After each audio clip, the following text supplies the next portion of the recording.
မျိုးကြလက်ငယ်ရေစိမ်မွေးငါပါဒါလက်ညှိုးမှုအတွက်မုတ်ဖက်နေရတာပါဒါကပြုတ်ထားတာလားဒါပြုတ်ထားတာပြုတ်ထားပြီးသွားရင်ဝဲကျန်းကြပြီလေကွာဟောညက်ခဲ့တယ်ဒါရမုတ်ဖက်ဟင်း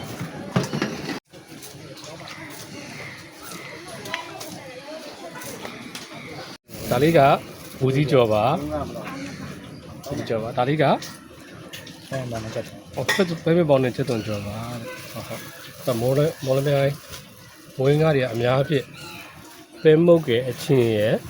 ညုတ်သီးရဲ့လေးပါတယ်ဗျဒီရဲ့အချင်းရဲ့ပဲမုတ်ရဲ့လေးပါတယ်ဒီကပါ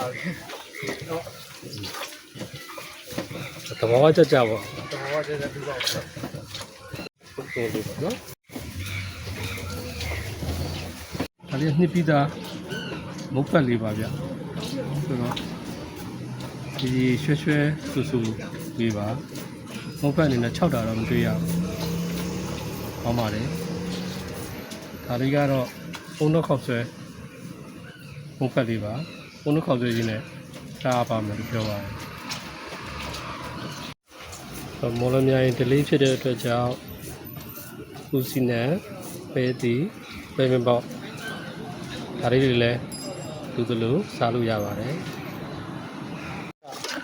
ဘုံလို့ခောက်ဆွဲအကြီးလေးပါတဲ့ဒါချက်သားနဲ့ပဲပေါ့လားအသားလုံးနဲ့ပါတယ်ချက်သားလေးနဲ့ထည့်တာဟောချက်သားလုံးရော